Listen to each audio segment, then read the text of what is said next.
Hey folks, Ben Lindbergh, host of Button Mash on the Ringerverse. If you don't decide to switch to one of the many millions of other YouTube videos you could have clicked on instead, then you are about to see an interview that Jomi Adeniran and I did with Ashly Burch, gaming legend, whose voice you have almost certainly heard in something you've played or something you've watched. Maybe you know her as Aloy from the Horizon games, or Mel from The Last of Us Part 2, or Chloe Price from Life is Strange, or Tiny Tina from Borderlands. I could go on, but I won't because I don't want to delay your video watching. You might also know Ashly from Mythic Quest, the Apple TV Plus comedy that she stars in, and also writes, directs, and produces. She has also developed the upcoming spin-off to Mythic Quest, Side Quest. So Jomi and I are talking to her about that, and also about her career as a whole, and some issues facing the gaming industry. No worries if you haven't seen Mythic Quest, this is pretty spoiler light, and this is part of a larger podcast that we did on Button Mash. Jomi and I talked about Mythic Quest as a whole, this latest season that just premiered this week, and also we selected some of our favorite movies and TV shows and books about video games. So watch the interview, find the podcast on Spotify or wherever you get your podcast.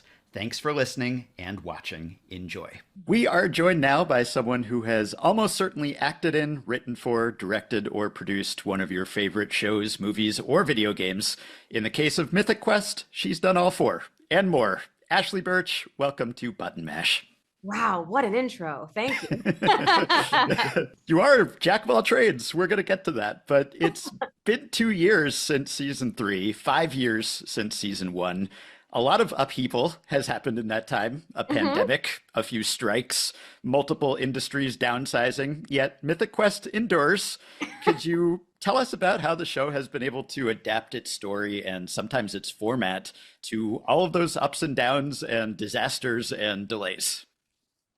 Wow, when you put it like that, it's really wild how long this show has been going on.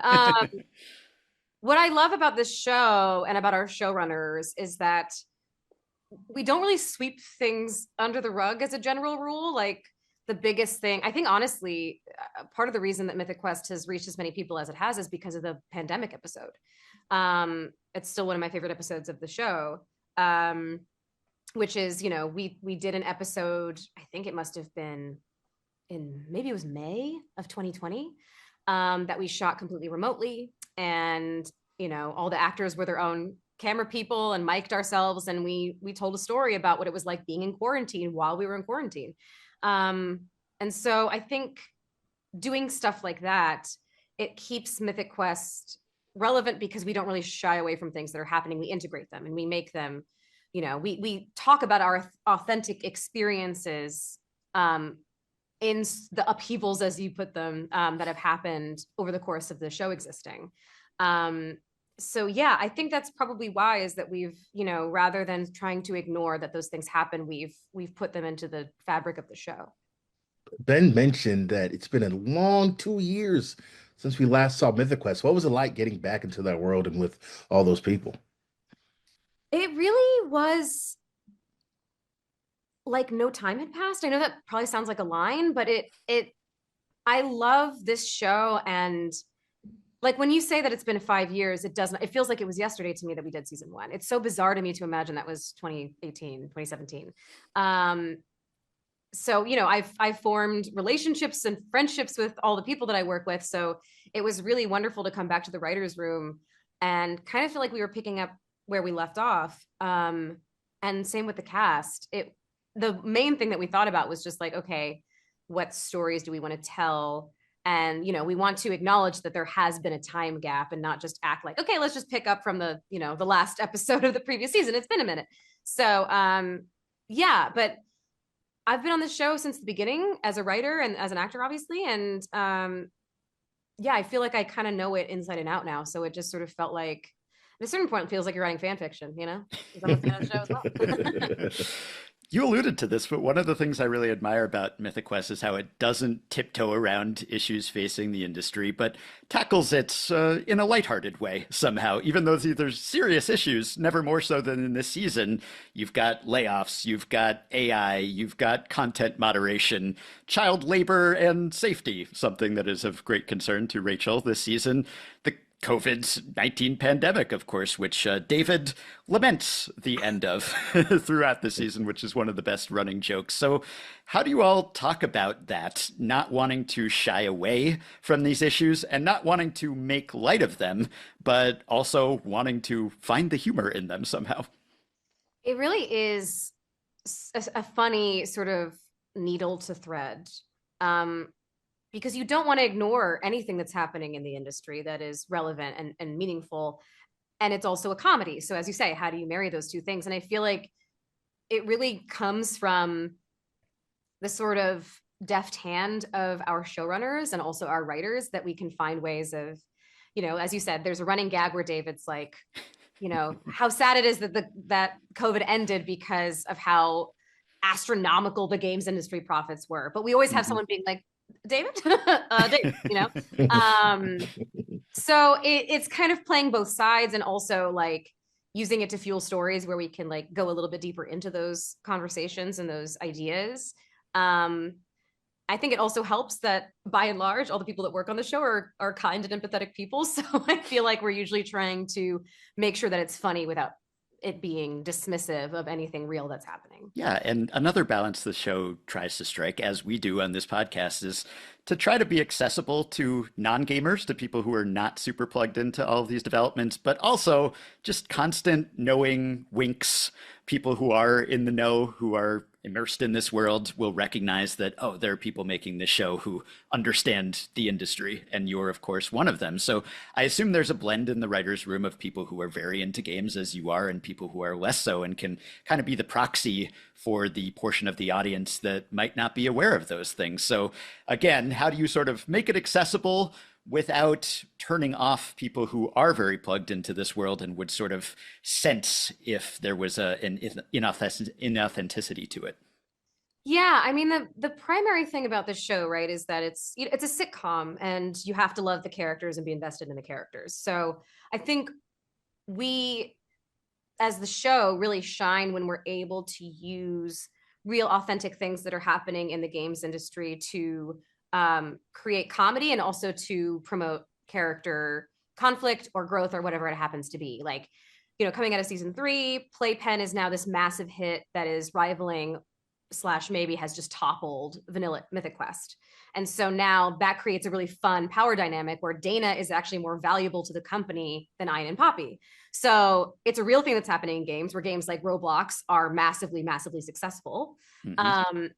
But then it also does the dual thing of helping tell more interesting stories with our characters. So I feel like if you do too much of one, then it doesn't feel authentic to games. And if you do too much of the other, then it's not authentic to it being a sitcom. So it really is like, how can one bolster the other? And I guess the conceit of any workplace comedy is that you want it to be relatable to anyone's workplace, regardless of the specifics. But that does lead into something I wanted to ask you, which is why aren't there more shows about, not just based on video games and the making of video games? There are so many shows and movies about making movies, making TV, less so in video games, which is why Mythic Quest fills a need. Yeah. But is it just, again, that maybe there's a perception that there's less mainstream awareness of the specifics, or do you see more of this thing coming down the road? Yeah, I do think that as games, especially there's so many game adaptations happening now that have reached a certain level of quality that lots of people watch that may have no awareness of or interest in the original game. I think it's just the more ubiquitous gaming becomes and the more ubiquitous games become, it's possible that people might try to make more shows like Mythic Quest. I do think that, as you said, it was 5 years ago. So this is pre-Fallout the show. This is pre-Last of Us the show. This is pre a lot of stuff. This is pre-Super Mario Brothers the movie. So we were kind of a little bit ahead of the curve in a way in terms of knowing how culturally significant games are. So yeah, my hope is that people that still kind of think that games are only Mario have started to learn that that's not the case. And yeah, I think the more that happens, the more you'll see these types of stories bleeding in where it's, maybe there will be like an 8.5 that's about games instead, Right.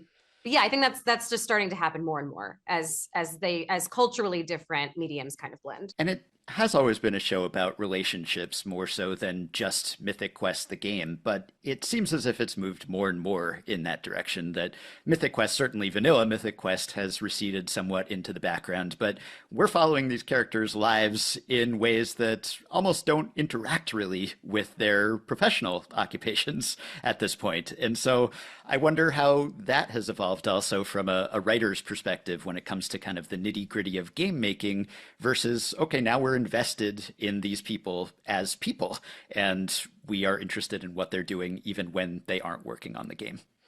Yeah, I think as you say, a big part of any workplace comedy is the people. It's the characters that you're following.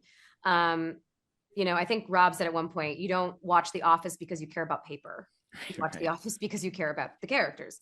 And I think that's sort of the thing that we sort of wanted to do with Mythic Quest was we wanted it to feel authentic to the games industry. But at the end of the day, because it is a TV show and TV shows are about characters, the most important thing is making sure that we're telling those stories and the best stories that we can tell with those characters. And so I think there is cross section often between what's happening in the industry and character plot lines. But we also didn't want to like hem ourselves in and say, okay, we can only tell stories with these characters if they're somehow directly related to Mythic Quest. So this season we have a lot of stories of like you're getting to see people's home lives. I'm very excited you get to see David's apartment in Cerritos, which was a Nice. big thing for me. I like went onto the set and I was like, this is where it all happens. And I think, hopefully at this point, if you love the show, then you love the show because you love the characters. So I think it's fun also for audience members to get to see other facets of these people's lives. Speaking of relationships, one of the best and personally my favorites is Rachel and Dana's relationship. Aw. How is it that in this new season with Dana being on the creative side and Rachel being on the baddie side, right? How does that relationship work now? How will we see it evolve going forward in this season? Yeah, so that's a fun wrinkle in Dana and Rachel's relationship. I think what's kind of cool about what we've decided to do with them is rather than, string people along and act like they're not going to get together for season after season after season, we kind of solved that problem and went, no, they like each other, they're together. So now we get to tell stories that are relationship stories that are I think can be pretty relatable as someone in a relationship. Like if you're working with that person, how does that complicate your relationship? As you said with Dana and Rachel, Rachel is technically management.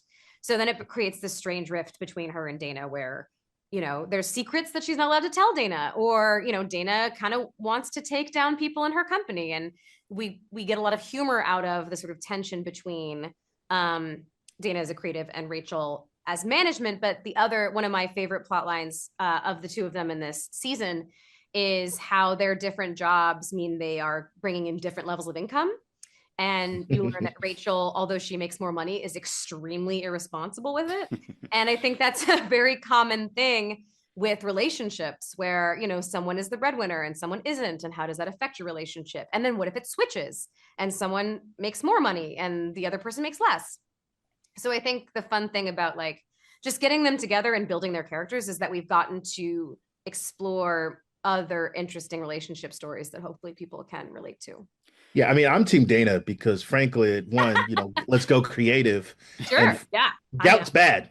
I've never had gout, but it sounds bad. So you don't want that. You Well, don't the want that. king's disease, which is really like seems, yeah, like that's something you do not want to have. Rachel's kind of constantly torn between her conscience and her desire to pay down her debts. So Yeah. she's always wrestling with what she's forced to do. But I wonder whether you, as a creative, enjoy kind of getting to dabble in the dark side of management Oh, via yeah. this character. Absolutely. It's so fun to see this character who, in the early days of the show was so kind of single-mindedly focused on doing the right thing. And now she has some money and she can afford some pate and she kind of likes it. And the comedy that you can get from a person that has like really strong ideals, also not a lot of intelligence to back it up, and maybe has gotten too much of a taste of the good life and it's sort of like affecting her. So yeah, it is fun to play a character that especially has grown over the course of several seasons now and went from being like the most socialist to ever socialist to now she has money, and how is that affecting her? Yeah, she's come quite a long way in a short time from She tester to director of monetization. So has. She has. it's a little whiplash. I'm kind of grading on a curve here, but I would say Dana and Rachel are maybe two of the less exaggerated personalities in a cast full of larger than life hot messes. We have maybe multiple sociopaths working at MQ, so again, it's all relative, but if you're doing a scene where Rachel's in a room with, say, Ian and Poppy and David, how do you play off those extremes? I mean, you are neither straight nor a man, but do you feel like you are a straight man to some extent in this cast? I think I am sometimes. Yeah, I think, which I love that role because I think it's a fun, like, without a sort of audience perspective, then the humor doesn't land a lot, because you need, if it's all chaos all the time, you need a balancing element. But I think the fun thing about this cast is that people play that role at different times. So there are a couple of times where David and I are paired this season. And in the first episode, I'm more of the straight man for David, and in the other, he's more of the straight man for me. And Mm-hmm. so it's a fun like carousel that we can do with these characters because we've developed them so well, I think, over 4 seasons, that we can slot in differently. And I also feel like it's a fun color to play, because I think even when Rachel is the least sociopathic person in the room, she's still probably the most confused and the most troubled. And so there's always humor to be mined from that as well. So yeah, I think it's a testament to our showrunners, and then also all the writers that we've had, that over the course of 4 seasons, we've been able to build an ensemble cast that really can like plug and play in lots of different ways. And personal professional boundaries and work-life balance, or as Poppy puts it, work-life balance, are a major theme of this season. And also in gaming at large, as studios try to combat crunch and make games in a more humane way. How have you handled that challenge yourself in your own very prolific professional life? And how do you think the industry has evolved in that respect during your decade plus in gaming? I have had to learn to force myself to rest, which is a silly thing to say out loud, but is truly a thing I had to learn. I really pushed myself and still push myself, but sometimes to the detriment of, let's say, my body and my health. And so I really had to learn to listen to myself. When I am tired, I need to rest. Some things that feel urgent aren't necessarily urgent. They could be dealt with the next day. And balancing, working hard, but then also when I'm not working, to be with the people I love, to do things that I love that have nothing to do with work. So it's a constant process that I am in, of learning how to do that. And as far as the industry, I do think the industry is still trying to figure that out. I think there are companies that are, really acknowledge that crunch is a massive problem, and that it needs to be addressed for like the longevity of the industry and the people working in it. And there are some ships that take a really, really, really, really long time to turn. So I think there is more conversation happening about it, I think, than ever before, in my experience, which makes me happy, because I do think that devs really deserve to be able to do this thing that they love in a way that's sustainable, that doesn't cause them to burn out after 1 game or 5 years or whatever it happens to be. Like any good game, Mythic Quest is elastic in its format. How do the creators of the show make room to experiment, amid the conversations of workplace comedies? I think we're all really open, and Megan and David and Rob are really open to what the most interesting version of the show is. And Megan comes from Community, and Community did so many. Oh, yeah. And some of the best episodes are like really form breaking, like the paintball ones. And so when we did Everlight, doing Quarantine and then doing Everlight, and then especially starting with Dark Quiet Death, which was, I guess, in really our first form breaking episode, because it was a standalone that had none of our main cast in it. It was so well received. It was like, okay, like our audience is down for this. Like they're down to expand what we think the show is going to be. It doesn't have to just be like a rinse and repeat of an Office format. And so then after Dark Quiet Death, it was Quarantine. That was so well received. And then Everlight was like, I think, a big departure in terms of, how far we went into like the geeky, nerdy world of it all, because our characters LARP in that episode. And so then when that was so well received, it became this thing of like, okay, so our audience really likes it when we break form. And, you know, we don't want to do it just for the sake, but when there's a really good story in it, like, why not? Why not dress everyone up and bring them to a murder mystery party? Why not have a really stylized poker game? And I think, to me, that's what's so exciting about the seasons. I feel like we take a lot of big swings like that. And I personally think it really pays off. And you've done it all. As we said in our intro, you have acted, you've written, you've directed, you've produced, you've created. We will ask you about SideQuest in just a second. You wrote an episode this season, you've directed multiple episodes, including the finale, so you have worn every hat. How did that happen? To be totally honest with you, I asked. Uh-huh. I asked, which I'm still like, wow, I asked? Holy crap. I asked if I could audition for Rachel. And then I got cast as Rachel. And, you know, at some point pre-pandemic, Rob had mentioned that they wanted to find some more female directors and maybe we could do something where, you know, one of us could shadow or da-da-da-da. And then the pandemic happened. And so then after that, you know, we came back and I was like, can I direct an episode? And he said, yeah. And, you know, coming back into this season, Megan was like, you're directing an episode.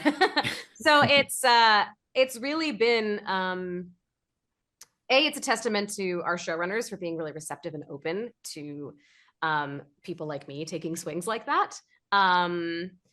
And yeah, I think it also is something that maybe, you know, we just did a panel for SideQuest. And Megan talked about how, you know, there are lots of women that are applying for jobs or trying to get writers positions or whatever that feel like they have to check every single box before they do something. And I had directed like a couple of shorts before, but certainly never a TV show. And so, again, it's really crazy to me that I did this because I'm an anxious person sometimes, but apparently not so anxious that I wasn't like, hey, give me an episode of TV. But to just like ask for what you want. And the worst thing that people can say is no. So yeah, and I think, you know, once I started doing that stuff and then proving that I was capable of doing it, then like I said, Megan was like, we're too busy, direct this episode and we're just gonna go right and you do this and then we'll see you later. So yeah, I think I earned that trust over season 3. And yeah, I'm really grateful to have directed 2 episodes this season. Yeah, it's really been fun to watch you spread your wings creatively, as many projects as you've been involved in, just, you know, writing everything from Everlight on, and just to see you on screen flexing different acting muscles than you would when you're in a sound booth. So we are very much looking forward to SideQuest. We're still a couple months away from the premiere, but tell us what to expect. Should we be thinking of this as in the vein of Dark Quiet Death and Backstory and Sorian, or is this sort of a different thing? No, it's very much in the vein of those episodes. You know, our standalones in Mythic Quest, I think, are special for so many reasons, but also they always end up bolstering the theme of that particular season. You know, they're always about what you know, usually they're related to Ian and Poppy in some way in terms of like either their relationship or literally Sorian was about Ian and Poppy. But they're always bolstering the theme of the season. And then in terms of SideQuest, because we are, you know, we're a offshoot of Mythic Quest, we're not directly commenting on any of the characters, except there is one episode about Phil, our long-suffering art director, played wonderfully by Derek Waters. So what we wanted to do with these episodes is tell stories that are funny, but also tell stories that are really relatable that people will feel seen in, you know? So we have... there's one episode that is all about a group of basically high schoolers going into college that are part of a Mythic Quest guild. And over the course of the episode, a lot of stuff, a lot of chuffa from between them and their relationship dynamics comes out. And it really is about how relationships change. And sometimes you have friends that are circumstantial that don't last. And sometimes people's past take them in different directions.